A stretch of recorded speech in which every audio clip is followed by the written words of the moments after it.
I spent $45 on Star Citizen, and I've played it for 4 months. The question is Star Citizen a scam? With a crowdfunding of $800 million, this game should be like no other. But even with that, there's $1,000 ship packages, even $10,000 ship packages. What are you actually getting for $45? For the people like me who are not willing to spend more than $50, are we being tricked? What exactly happens in this game? And what does a day-to-day gameplay look like? I'm about to answer all of those questions and more. So sit back, relax, and let's take a hyper jump into the verse. Holy shit.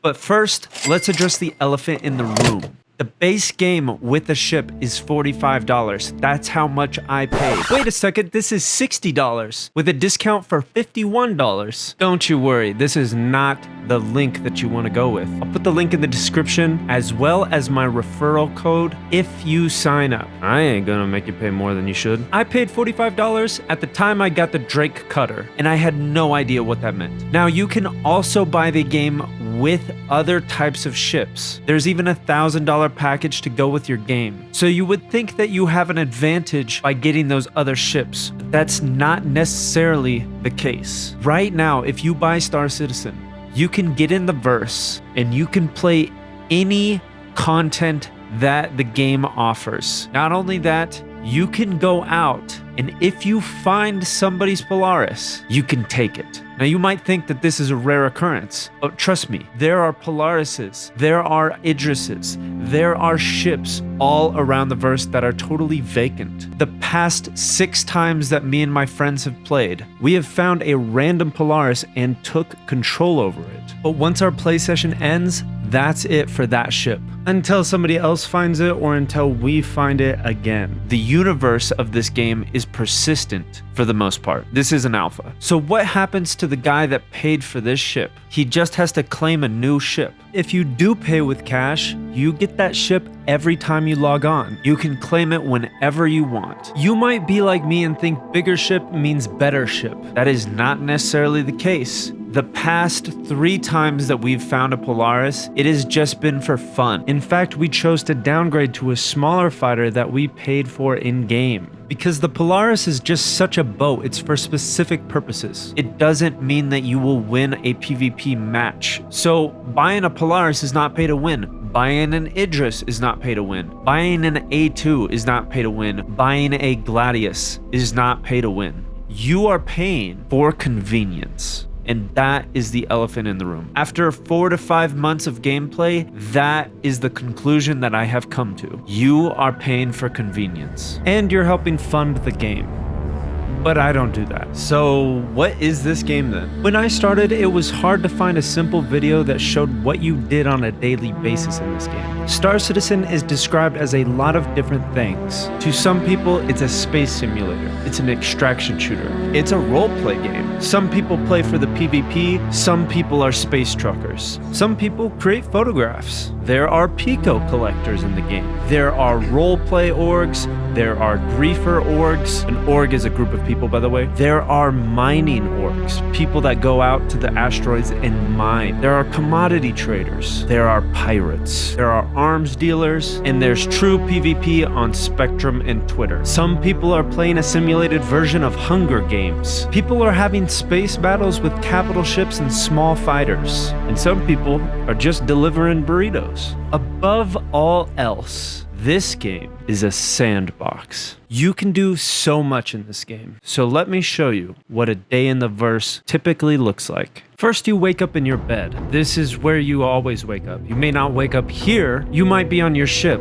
You might be at your capital city. You might be on a station. It depends on where you left your imprint. This is like your locker. It is huge. It can carry a lot of items. This is where you would equip things and take them off, store different items. By the way, the year of stability is working. Everything that you're about to see was a one shot. There was no second takes. This is the actual footage. Right now, we're in the Easy Hab. You can think of it like the space station's hotel. I'm at Everest Harbor, which is right outside of Hurston, and the space station looks beautiful. To our left, we have the hangars and a burrito bar. I'll do a quick stop, take off my helmet, and drink real quick, and then it's off to claim my spaceship. I have a couple different ones to choose from. They serve different purposes. But today, I'm feeling a little feisty, so I called the A1 Spirit. What I'm showing you is the essential game loop. Logging in, getting out of bed, calling your spaceship, going out, having activity, dying, and then coming back. Within this game loop,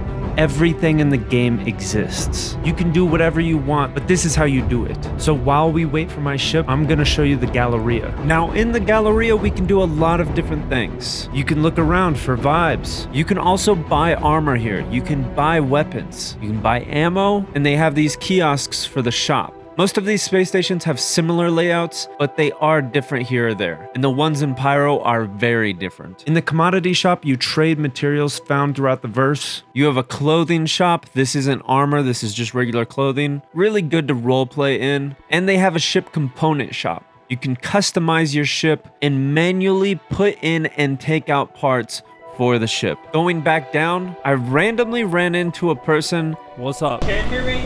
Yeah, I can hear you. I was just wondering, where the hell do I get the Malakov? Who is asking for help through VoIP. VoIP is our proximity chat. This conversation worked perfectly, and I tried to help this guy find the armor that he was looking for. We went up to the cargo deck, which is where you can buy heavy armor, you can buy tractor beams. After I was done helping him, I went back down to the Galleria. On the other side of the Galleria, there is a food court, and boy does this have some vibes. You have places like Elroy's, you got the noodle bar, you got some hot dogs, you got the juice bar. This is nice, but our ship is probably ready. So let's go back down and get into the verse already. Before we do head out, I'm pretty low on health, so let's visit the medic. They told me to go to room 1. If I went to any other room, they would not unlock, and this room won't unlock unless I check in. I'm healed up, so let's make our way to the hangar. If you press F2, you can take out your map, and if you're lost, you can press R to map out a route to your location that you want to go to, or press T for target. Maybe you want to save where that location is. Now we're back at the hangar ASAP module, and we retrieve our ship. We go down to our hangar, and there it is, the A1 Spirit. There's something special about this ship. The freight elevator is where you can bring up different items, mostly used for cargo. You can bring up storage boxes. You can also bring up an Atlas, which is a mech suit that helps. I didn't decide to take anything right now, and I went on with my ship. My usual routine once I get into the ship, I'm on keyboard and mouse. I press U to turn the systems on, I to turn the thrusters on, then I press Alt-N to request a hangar exit. I press space to go up, and then I press N to retract my landing gear. Then I kind of cheat on my way out. What's very cool is we're on a space station that's right above Hurston. You can actually see the city from here. And no, this is not close. I go top speed. You're not making it there anytime soon by doing this. These are vast distances. The way that you travel the most in space is by quantum travel. We line our ship up with the marker, and now we're in Hurston's zone. Now we can quantum travel over to the city that we saw in space. And look at that. It is exactly how it looked from the space station. The technology in this game that has been developed over the past couple of years is impressive, to say the least. Now we can go down and we can fly through the city and we can walk through the walkable parts of the city. That is not what I brought the A1 for. I want to go to Aberdeen. Now this is just one planet in an entire solar system. So if you aren't understanding the scale of this game, be prepared. This is a huge game. We're kind of free flying right now, but there are missions, and there's a bunch of different types of missions. I have a lot of hauling missions because I have high rep, You can even go to unverified and go to the black market of contracts, but I have something different in mind. So I get a route to Aberdeen, one of the moons of Hurston. The first quantum point that I need to hit is this point right here, and you'll notice I'm out in space. When you're out in space, you can actually just press W forever. I mean, when I say this game is huge, I mean this game is huge. You can actually travel to planet. It would take forever though. But now that I'm out in space, I'm gonna slow down to absolute 0 meters per second. That's very important, or else your ship will fly away forever. And I open up the cargo bay and I head out. Sadly, I almost died. I can tell my friends are laughing at this point because I forgot to put on my helmet after I drank that thing at the burrito bar. So I have to put on my helmet before I die, and now I'm just flying around in space. You and your friends can bring multiple spaceships right here and just travel between them. In fact, we do this all the time on a very large scale. And you can see that the sun actually has an effect on not only the planet, but my suit. The planets and moons rotate, and they have a day and night cycle that is affected by the sun. I heal up with my med pen, which increases my drug amount. If I have too many drugs in my system, I can OD, but at least I have full health. So now I quantum travel to my second point, and my third and final point is Aberdeen. So now we're here. This moon in particular is very, very hot. So if you go here and you plan on spending a lot of time down on the surface, it's important that you take with you a certain type of suit. I don't have that in mind. I just want to check up on the boys and say hello. Now you might have noticed when I walked out and walked into my ship,